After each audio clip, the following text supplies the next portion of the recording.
Good afternoon, everyone, and welcome to the Spark Festival. We're here for the session Data Buzz 2020, Growing Your Business with Data. That's organised by the North Sydney Council. We were supposed to be joined by Gemma North from the North Sydney Council, but we haven't heard from her. So hopefully she joins us a little bit later and can introduce us to the work that the North City Council is doing.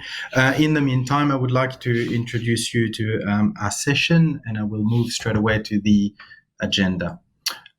So I will skip the welcome note and I will move straight to the introduction. So my name is Vincent Mott. I'm the Managing Director of Collate Group. Collate Group is a Salesforce implementation partner located in the Council of North Sydney.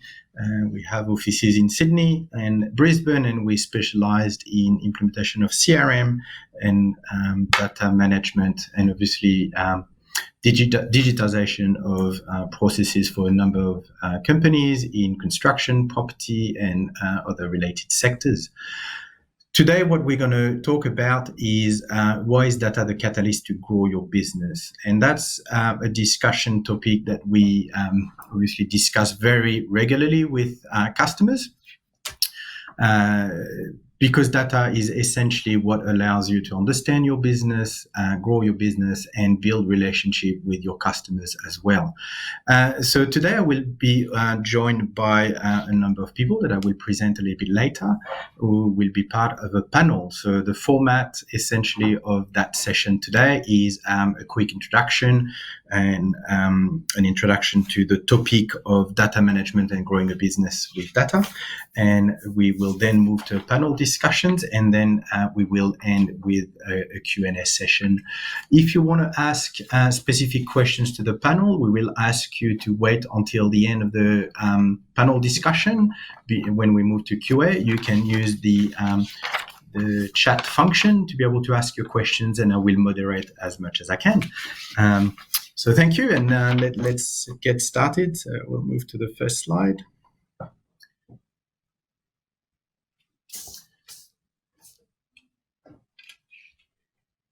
Here we are. So let me introduce you to the panel today. So as I said, I'm Vincent Mott, Managing Director of Collate Group. We're joined today by Paris Kokinos, the Chief Executive Officer of Sphere Group, and I will leave him to introduce Sphere Group a little bit later and the work and his journey as well. I think we've lost some of the slide here, fortunately. Okay, so we've lost the slide. I will try to bring back the slides if I can.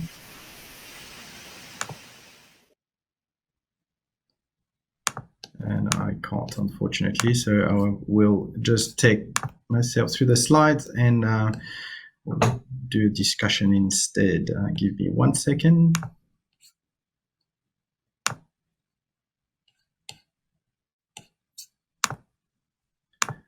Okay, so hopefully Paris, Ivan, and Kate, can you hear me? Yes, I can. Yep, I've got you. Okay, all good. I might leave you to introduce yourself to the audience. So we'll start with Paris. Paris, if you can introduce yourself and your business as well, that would be great. No problem. So my name is Paris Kokinos. I'm the Managing Director of an organisation called Sphere Group. One of our main entities is Sphere Drones, and Sphere Drones, if we were to delve deeper into Sphere Drones, was established in 2012 off a back end of a lot of family history in technology and information technologies. And for us, we've got offices sitting in Sydney, Perth and Melbourne. And today we offer a range of services, from solutions where we assist clients in complex or niche issues, from consulting frameworks where we establish drone programs, right the way through to developing custom bespoke solutions such as water samplers and a range of different other solutions. If we have a look at hardware, we offer rentals, sales, leasing options. We look at our services. We've got our flight operations ticket to operate commercially. We can do repairs, maintenance, and other services. And then more recently, a new strategic area, we've developed a solution for our clients to manage assets and the regulatory requirements of the drone industry, and really interacting with 360-degree of Sphere drone services, so managing anything from maintenance services, maintenance schedules, repairs, flight tracking and flight operations. But I guess if we have a look at Sphere drones today, our vision is to be an organisation where we assist enterprise customers and their drone requirements. Thanks, Vince. Thank you, Paris. And I would like to introduce you to Kate Blikic as well. Kate, I'll leave you to introduce yourself. Yeah, hi. So Kate Blekic, I'm a business advisor director at The Practice. So we're located in Sydney and Melbourne. Basically, we like to take care of all your boring stuff, your accounts and tax, but we like to do a lot more than that as well. So we have a much more broader focus than a traditional accountant. We definitely, we want to focus on making your business the best that it can be. We do that, I guess, by focusing on your why, not just your what and your how. And our main aim is to help you liberate your lifestyle. So we want you to get back to doing the things where you can add the most value, you're having the most fun, and just take the accounting and tax out of it and focus on the business and your personal lifestyle. Thank you, Kate. And finally, we've got Ivan Bate, who's joining us from Western Earth Moving. Thanks, Vincent. Yeah, Ivan Bate. I have a role of technology transformation manager at a company called Western Earth Moving. Western Earth Moving is a long-standing civil engineering company that does a lot of residential civil works in Western Sydney, one of the larger ones in Western Sydney. And my role there is to help the business digitise, really. So a couple of years ago, they decided they wanted to digitise their business and change the way they operate their business a little bit. And I've been put in to help drive that transformation. It's a journey, and I'm a few years into it, but we've made a lot of progress. Fantastic. Thank you so much for introducing yourself. So, look, before we move to the panel, I want to take you through, I guess, a few thoughts around growing a business with data, and of course, the importance of customer relationships. So, the first thing that I would like to highlight is customer relationship is a very complex topic, and while we all want to simplify it as much as possible, it is quite complex depending on the industry you work with. And the first thing that we typically see is that the process around customer relationship is vastly different depending on whether you are a B2B business or a B2C business. That's usually the first main differentiator on how you approach a customer relationship. In a B2B environment, typically what we find is the challenge is to build relationships not only with a customer, but you have to build relationship with multiple people who have different interests in the business and different buy-in as well in the business as well. So a B2B relationship to some extent is the sum of all the relationship that you've got with the contacts in that business. And typically what we find in managing the customer relationship in a B2B environment is emotion is a lot less involved in decision making. So if you think about selling product, for example, to another business, it's a lot more analytical, it's a lot more based on return on investment. So there's less emotion attached to the process as well. And typically also, selling into this sort of organization requires a longer and more complex decision cycle. You'll have to go through more hoops unless it's a very small business, more people involved in the decision cycle, as I said, and it is obviously more complex overall. Whereas on the other side, we typically have B2C organizations, and here we've got some great examples. Sphere Drones, and that's B2C, but also that's B2B. We've got the Practice, that's more the B2B, B2C, and Western Earth Moving, typically a B2B. In the B2C environment, typically what we see is more emotions are involved in the buying process. So not only you have to have a great product or a great service, but you need to make sure that you build very quickly trust and good relationship with the customer. It can be a lot more impulsive sometimes as well, especially if you sell products that are either a low price point or technology products. It's an impulsive buy versus informed. So it could be that you are selling a home, for example, and you're a home builder. So you have to deal with the two types of buying process, the impulsive versus the informed process as well. In the B2C environment, there's a lot more complexity around the cycle as well. It could be a very short cycle, and we'll see that in the sphere-driven environment, or it can be a very long cycle, which is probably more the case for someone like Western Earth Moving, where a project might happen in 2 years' time, and you need to start building relationship early on. So why is it important to build customer relationship? Look, it's a fairly obvious question, but the most important part is obviously to build top line revenue. Top line revenue is, I think, the most important lever in any business. You can do cost cutting and you can have all these sort of business improvement or internal business improvement activities, but top line revenue is what allows you to grow and structure a business for the future and make it future proof. That's the reason why customer relationship is critical, not only for new customers, but for your existing customers. So it is obviously a lot easier to keep a customer than it is to acquire a customer. Customer relationship is also really important to allow you to align products and services to the needs of customers. And that's one of the biggest untapped potential of a lot of businesses, is that they typically don't look at the customer base and what products or services we sell into them to see whether there's more opportunities for cross-selling. Customer relationships allow you to do that as well.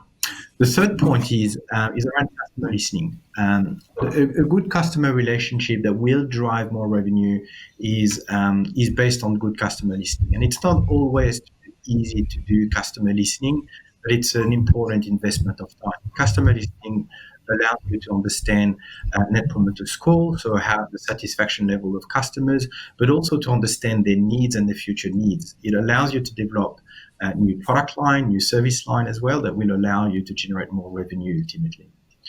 Finally, what we believe is really important in customer relationship is to deliver a great customer experience. So the best, or I guess the worst scenario is you can have a great product, but you're not capable of delivering a good customer experience. And at some point, you will simply lose customers, or they will go to the competitor who have a better customer experience. So today, as opposed to probably 10 or 15 years ago, customer experience is valued equally to the product. So quite an important part of it. The second part is to understand how do we actually understand your existing customers? How can you get a better view of your customers? And we think there are three components to that. And we'll look at an environment where we're probably more in the B2C environment here. But the first thing is a central point. If you want to understand your customers, you need to have a central repository or a central data environment where you can have a 360 view of a customer. What it means is any information, whether it is relating to marketing, whether it is relating to your customer engagement, your planning, but even your end-to-end process, not only the selling part, but also the servicing, it is really critical to have that view in one system. If you don't have that view in one system, you only have a partial picture of your customer. It needs to be, completed with external data. There are more and more sources of data that are available in the market. Sometimes they're free, sometimes they're not. But this external source of data will complete your customer information. And that might be an example, might be data that we're getting from census, for example, statistics data, demographic data that you can get to understand where your growth is from a geographical perspective, etc. And then finally, there's social media. So social media is obviously a very important part of any B2C channel today. We call that the omni-channel, the ability to connect with your customers pretty much from every angle. And we believe having a good understanding of how your customers interact with social media, how do they look at your product, how do they interact with your product, and what sort of interests they have as well, will allow you to have a better view and understanding of what they need in the future as well. Keeping in mind that all these data still needs to go into your CRM one way or another. So a lot of people ask us, well, what are the options around CRM? And while we are a Salesforce partner, there are lots and lots of options. We can go Dynamics, Microsoft Dynamics, Pipedrive, HubSpot, Freshsales. There's lots and lots of CRM, and I'm not going to go into the detail of which CRM is right for you. That's not necessarily the point for today, but it is important to understand that having a platform that allows you to harvest data from internal data, external data as well, or from other systems is critical for you to start building a real customer relationship strategy. So without going into further detail, we will now switch to the panel. I'm going to start by asking a number of questions, and I'm interested, obviously, to understand your experience as a panel on how you've managed customer relationship data and how you're growing your business using data. And the first question that I've got is aimed at Paris. And what I'm interested to understand, Paris, is how do you identify in your business the most profitable customers, but also the customers where you see more opportunities or opportunities to cross-sell as well?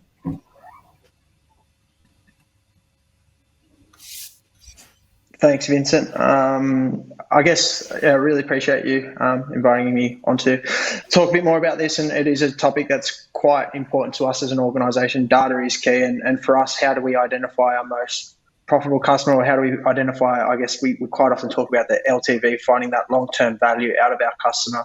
And really, you hit the nail on the head just before, and it was talking about the 360-degree view of the customer at the end of the day. So for us, if I was to break it down, we've got 3 established business units. We've got new business, customer success, and the technology and innovation group.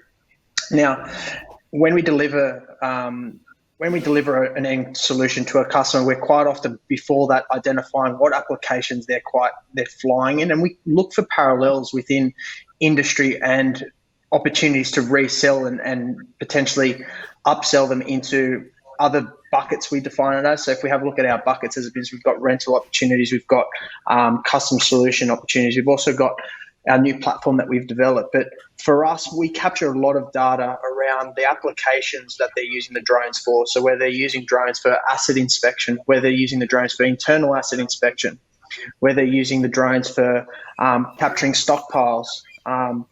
And for us, now that we've got a platform that we can capture and manage their flights and understand what's going on, we've got now a different dimension where we understand the utilization of an organization's drone program.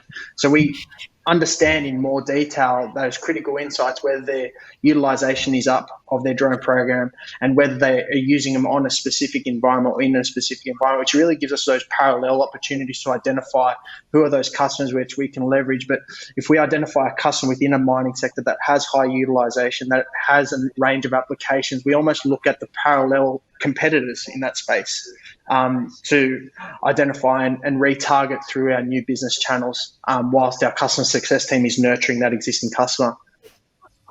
Fantastic. Thank you, Paris. So, I mean, the key thing that I take out of your comment is making sure that we understand how you try to understand how your customers use your product, because it will identify new opportunities, and making sure that you understand how they value your product, and also monitoring your competitors, of course, which sounds pretty obvious, but we don't always do that.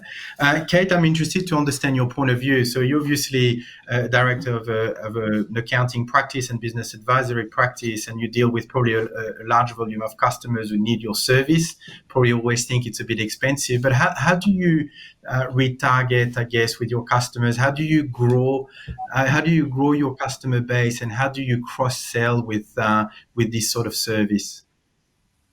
Yeah, so we've done a little bit of work sort of understanding our ideal clients within 4 segments. And within those segments, we've then spent time identifying first, I guess, services that are right for those business segments, and then also spending time as well on the process to provide that service to make sure that we're also able to do that in the most profitable way, etc. So sort of coming at it 2 angles, sort of looking at, okay, well, what do clients in these ideal client groups actually need to improve their lifestyles, to manage their businesses.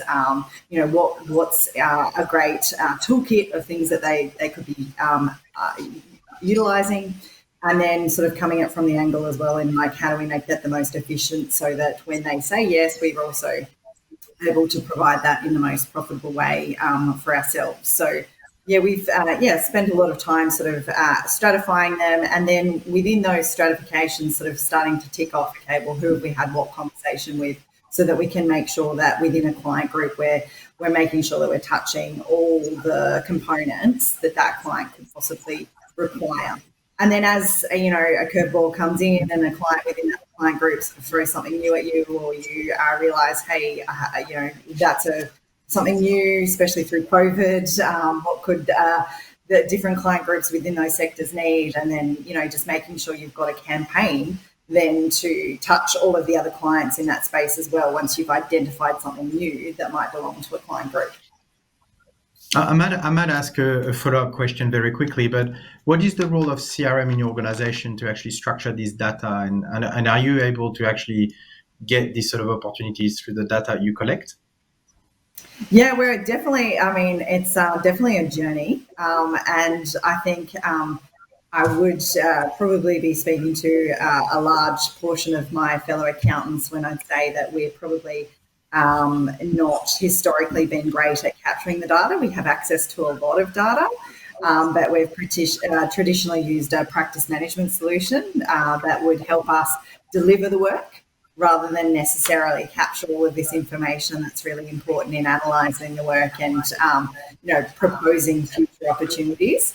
So for us, the first part of that journey was definitely segmenting clients. So now when there's an opportunity to talk to a client, we can quickly slice and dice the data, know exactly the client group that we can say what to, and then also when you're running certain campaigns for conversations and whatnot, you've got a targeted list. And then within that, we're also further stratifying products as well, so that when you think, well, something's changed with XYZ, we should notify these clients or have a conversation with these clients. We've now got that sort of data on hand. Thank you, Kate. Ivan, I'm interested to understand from your perspective, how do you manage customer relationship with the data that you collect? So your business is obviously in construction. The sales cycle is quite different, but customer relationship is very much managed through the work that you do as well. So I'm interested to understand, how do you know what your customers value? What data is important that you guys collect around, I guess, to make your customers happy as well? And what sort of challenges do you get or do you have in collecting this sort of data? Okay, so we collect a whole range of information about our customers, right from the opportunities, early opportunity stage, right through until we win a job or lose a job. And then beyond that, we collect a lot of operational information about the job as we go. So we have a really broad set of information that we grow organically throughout our normal business processes. So at the end, we have a history of information about a client or a customer. We can then use that information to feed into our future estimating processes or our future proposal processes to help us present better at a tendering situation. Some of the sorts of information we would collect would be things like, market sector, value, location, size of jobs. We also collect a fair bit of information about when we lose an opportunity and how we lose it, who we lose it to. So at the end of the day, what we have is quite a large set of information that allows us to understand where we make our profit, what our repeat rates are, and understand when we're more likely to win a tender based on something like a particular region or a particular customer in a particular region. So that sort of information is what we use to understand our customers, and it all comes from just the process of collecting information from the day we meet a customer until we close a job. So it's sort of an organic process of collecting data, and then using that at the end to make better decisions next time. And just a follow-up question on that one, but what are the challenges that you see in a business like Western Earth Moving to collect this data? So obviously, to be able to make decisions, to be able to do analysis, you do need to collect data, and sometimes that's quite a pain. So can you tell us a little bit the experience that you had at Western Earth Moving in terms of getting people to start collecting data, and how did you share with them the importance of collecting data? Yeah, so you can't just become data-driven like that. It's a journey, and Western Earth Moving has been on the journey for a few years now, and we've still got a long way to go, but we're certainly a long way ahead of what we were a couple of years ago. But to be able to use data, you've got to have data. But to have data, you've got to have somewhere to store the data and to slice and dice the data. So it's a bit of a chicken and egg. And I think the key to it is trying to drive in your business a data culture, and just trying to bring data across the whole business. And you have in Western Earth Moving, they didn't really have a platform to store data, and therefore didn't really have a data culture, or thought they may have, but have probably now realised they didn't, but now developing one. So the challenges are, when you're starting this out, is trying to help people realise the value of the data and the value of the effort of collecting the data. And it goes back to what I mentioned earlier, that you try and do that. You try and implement data collection as part of the normal process of a business, so that you gradually, organically achieve the data.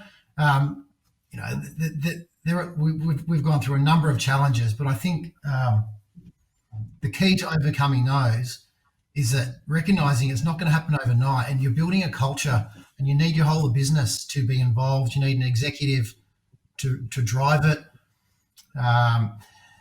You need it to be easy. You need the platform you're using to store that information just to be easy to use and nice to use, and try and find little wins along the way, department by department or team by team or whatever it might be, just to try and flick that switch in that team. And once you do that, what I've found is you uncover data champions in your business. Every business, there'll be a data nerd somewhere, and you just need to find that data nerd. And then that you start getting a bit of momentum and a bit of drive, and executives start to see the results of the data collected. So I think that's sort of the main point there, that it's a culture, and it needs to be driven across the whole business. I don't think it can be one team only. You need to be able to show the result to everyone, show off your reports, show off the information, to try and bring people on the journey with you. One of the challenges is that often when you're collecting data in one part of a process, that data may not be used by the team that collect it. So the benefit of that data might be further down the stream to some other part of the business. So by trying to share your reports and share what you've learned across the whole business, you help to try and build that data culture a little bit. Hope that answers some of the question, Vincent. Yeah, no, that's perfect. Thank you, Ivan. Paris, I'm interested to understand a little bit more about, I guess, your journey at Sphere Group. So you've been on the journey of implementing a CRM over the past 2 years, or I think 2.5 years. You didn't have, I guess, a CRM in your business. Can you tell us a little bit what has changed in your business since you've implemented a CRM? Yeah, for sure. I guess it's similar to Ivan. We've actually had data champions within business units that have kind of picked up and shown off the data that we're acquiring. But for us, since acquiring a CRM, it's allowed us to make actionable decisions, from understanding our lead nurturing journey right the way through to our opportunity pipeline. And as Vincent said earlier, you have a look at our B2B market, and we've got an established B2C business function. We can quite quickly understand our pipeline and the time frames that it takes us to build out that pipeline. We can also start to run simpler processes like incentive programs for our employees, being able to calculate at the end of the month how we can pay our employees, it's all drilled down from the opportunity stage right the way through to quoting a customer, right the way through to close winning a deal. But if we really drill back, we had a fundamental CRM, and as Vincent said, we started off. We started off not having a CRM. We implemented something called Pipedrive. It was a fantastic tool for what it was. But the other day I had an employee of mine saying, do you remember when we actually had Pipedrive back in the day? And for us, we reflect on those times. And as much as it was quite a big leap, we then leaped into a platform called Salesforce. And now, as Ivan had just mentioned, you can start funneling a lot of that organic data through those business processes that we've established. And you have a look at the data points that we're capturing. It's everything from rentals, what the rental's being used for, where the training's being conducted, who's completing the training, what's the score of the training, can we improve our training processes? And for us, within each of the business users, as we've got, we're starting to, and we're quite easy because I guess you have a look at drones, quite an innovative business to be in. We do have that data culture organically built, but someone like my dad, who's been in the business for quite some time, just getting him up to scratch with Salesforce has been a journey in itself. But he's adopted it, he's seen the value of it, and Vincent's dealt very closely with Jack. But it's actually unreal to be able to see that someone who in the past was just writing something on a piece of paper now sees the value of the data and how that is providing us with actionable insights into making business decisions, where more recently we've restructured our organization into a scalable framework, which we consider, and it's all based on the insights that we've captured from that organic business process. So, yeah, it's been quite a journey. Thank you, Barry. Yeah, thank you. Kate, I'm interested to understand, in your environment, you collect a lot of sensitive data as well about your customers. How do you collect data, and what are the challenges in a business like yours when you collect data? Data integration would be the key challenge. I think we have many sources of the truth, so finding the one source of the truth.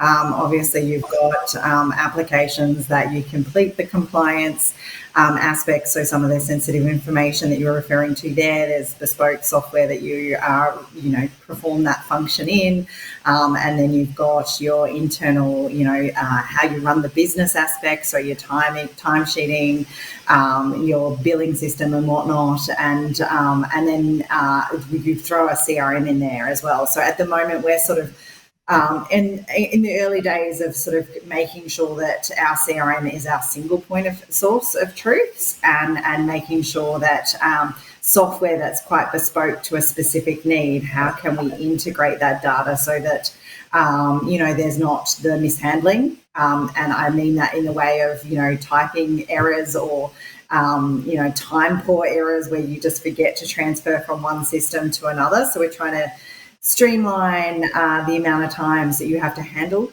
the data, and make sure that sort of it flows and it's available, as you need it.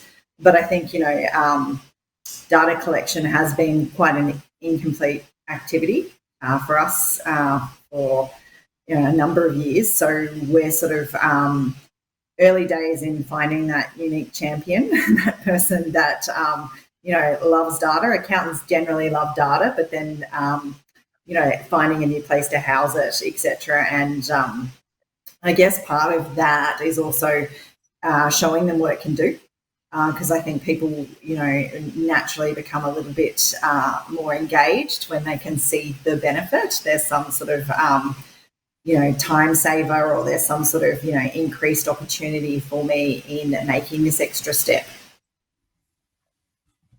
And do you see already benefits in your organization since you've implemented CRM? Yeah, so definitely in the types of conversations we're having.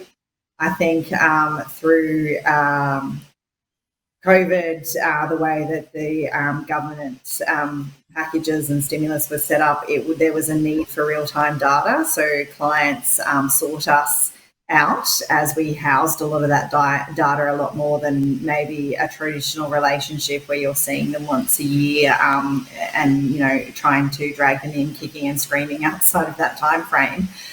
So I definitely think the CRM has assisted us with that in our changed approach in terms of how we were going to contact people. So the CRM allowed us to stratify and rather than just bombard people in an already very stressful situation with more data, we were able to identify the right people to receive the right data, and then also ongoing support, I guess, with that. And I think just a general enthusiasm around the team around, just quick wins. I mean, our business, there's no excuse that we don't know when a client's birthday is, but dragging that out of multiple systems, etc., in the past wasn't necessarily easy.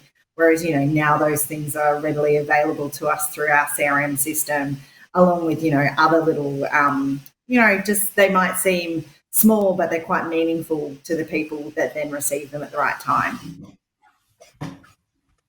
And Ivan, I'm interested to understand from, from a business like yours, where you're dealing with, larger customers and in a B2B environment, how are people using data at the moment to interact with customers? Like, what has it changed to have a CRM in your business in terms of interactions with people, in terms of how people prepare before a meeting? Has it changed? Have you seen any major behavior differences, behavior change? I think, yeah, certainly have. The major behavior differences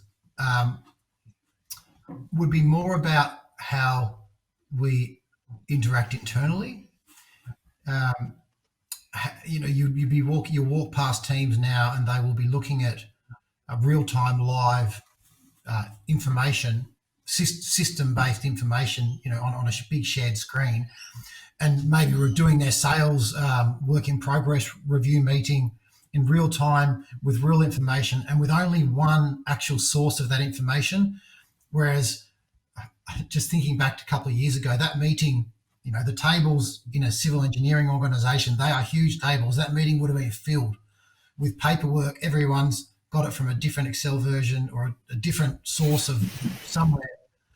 But now you go through and they're using the technology and they're analysing data from one place. So at least they're all talking about one spot of data. And what that means is when they feed back into the executive about pipelines or whatever it might be, the executive are now looking at that information in that way. So I think the biggest change, and I think that's alluding back to when I mentioned a little bit about a data culture, when you can start to see people trusting the information and using one source of information, I think that's probably one of the biggest changes that we've had in our business, is that we trust our information and we've got a single source of it that people actually use to help them with their whatever the decisions that they need to make. Thank you, Ivan. So we've got 2 minutes left in this discussion panel. So I'm going to throw a last questions, and I'm going to direct it to Paris to start with, but keen to get the thoughts of everyone. I'm interested to understand how collecting data drives your marketing strategy in your business. Yeah, great question.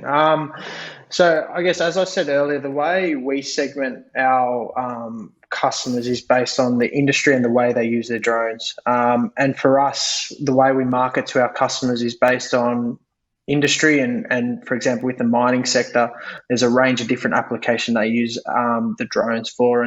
And for us, we actually align the products that we cross-sell and upsell to our customers based on that insight that we gain. And for us, it's quite simple to align a product and a service to those customers. But if we roll it back, the data that we're capturing about our customers is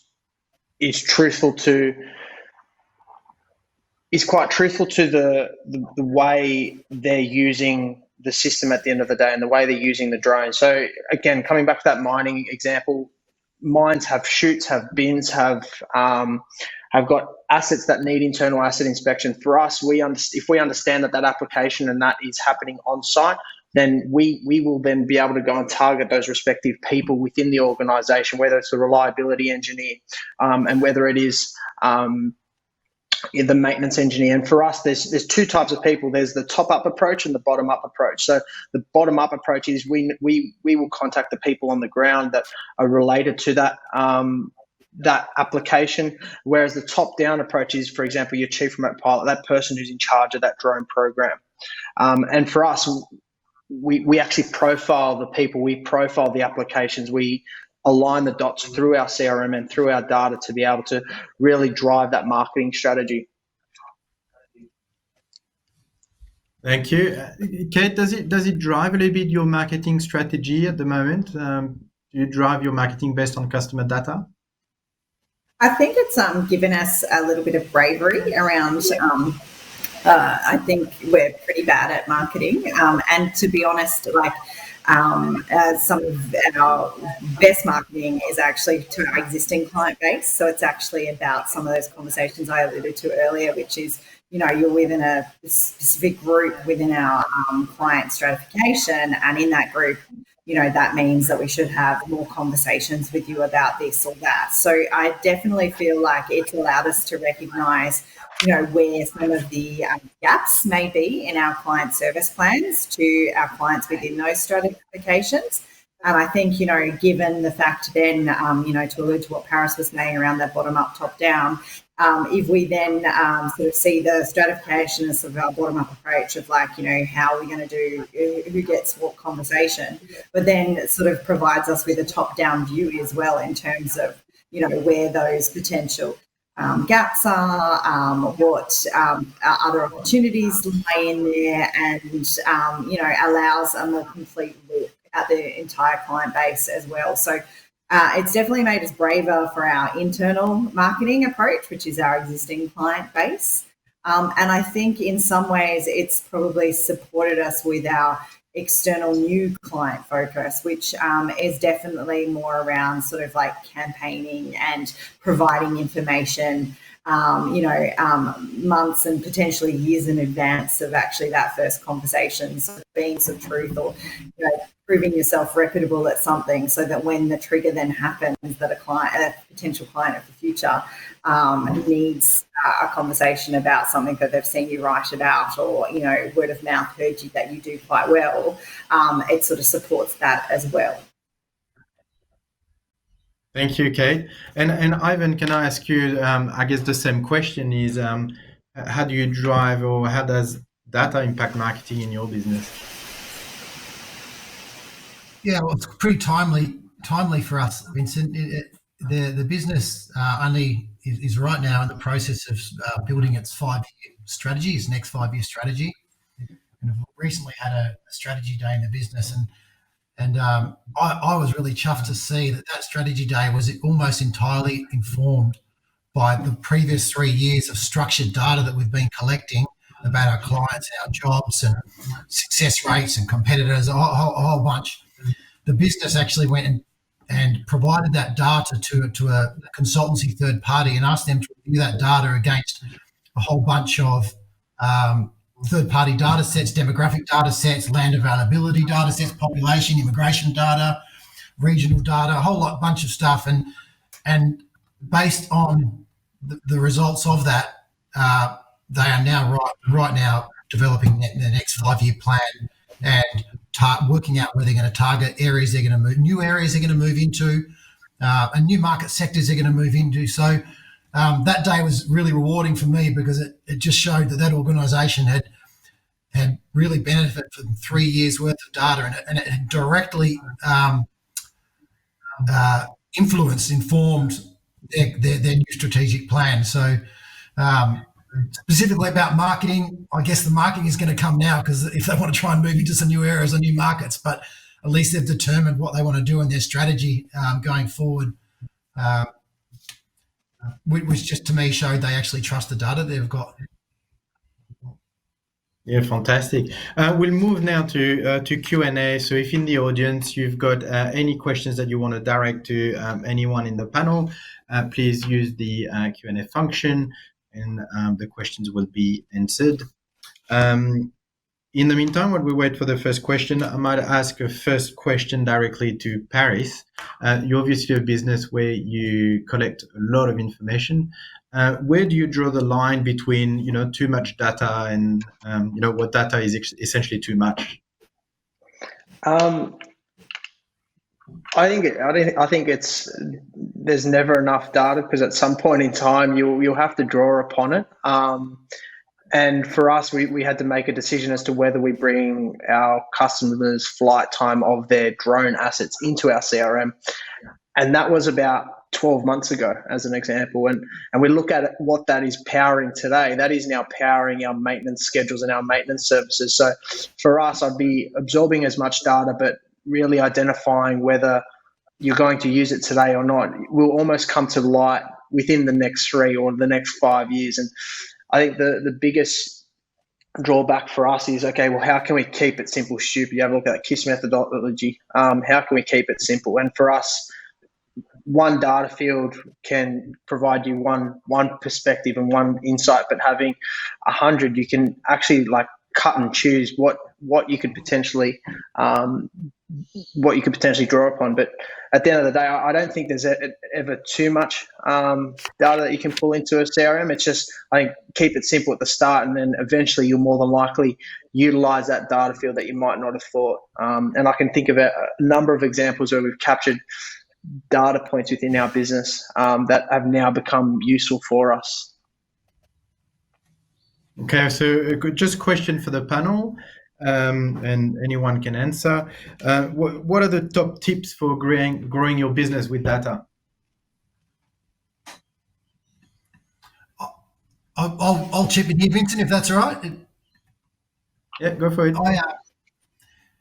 I've got a tip there, and my experience has shown to me that you never know where your data champion is going to come from. It could be from anywhere in your business, and you might have someone who you're least expected, who have no concept, that could end up being your data champion. They might just somehow, if you've got that data culture working, they'll put their hand up and potentially become your data champion. So identifying them, I think, is my tip for growing your business with data. Try and find your data champions and really foster that curiosity, because like Paris just mentioned, that one data field or that 100 data field, if you've got a bit of curiosity and you've got a data champion who's curious and you've got 100 data fields, you never know what you're going to find. Anyone's got any other thoughts? Are you going to jump in, Paris? Or? I know you can go for it if you've got something. I can jump in after you.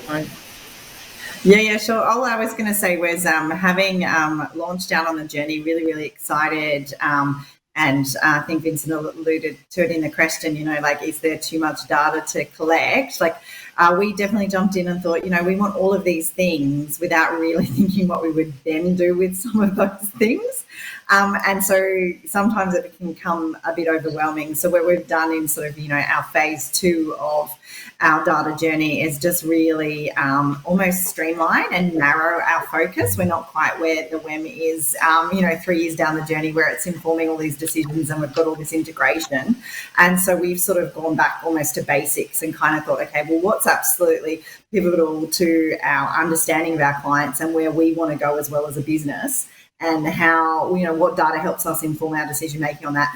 And we're sort of just starting to focus on that. And as we, nail that and see the success of that, then I think lending to what Ivan was saying before, the data champions sort of come out of the woodworks because they can then get on board as well. We've gone, my suggestion would be don't go for too much, less is more initially. Try that approach. Yeah, definitely agree. Paris, 30 seconds for your final thoughts. Oh, no, I think I agree with everyone there. I think initially keep it simple, but know what you've got capability of capturing. And if you think that if there's a win out there that you could potentially bring that data point in, then build it. But I guess my one reservation about a number of the data points that I've built is I wish I had started capturing that data point 12, 18, 24 months ago. So if it is on the tip of your tongue, capture it. If it's not, then let it go. Thank you. I guess I'm just going to summarize. We've got 1 minute left, so I'm just going to summarize some of the key points that really stuck with me. The first one is probably having a data culture, making sure that you identify your champions, people who will be interested in data and uncovering new information about your business. One of the other thought that I was really interested in is be patient as well. So if you collect data now, you may only get the benefit in 6 months, 12 months, or even 2 years in some cases. So you have to be a little bit patient and collect data sooner rather than later, essentially. We've heard about integration challenges as well from Kate, that it's not always easy when you've got multiple source of truth and multiple systems. And so it is important for businesses to understand how they're going to collect this information in a structured manner and integrate. And that's a big challenge. I would like to thank you, the panel. So thank you, Kate, for participating, Ivan and Paris. I think your experience was really valuable, and hopefully the audience took some great learnings from you guys. So thank you so much, and hopefully we catch up soon.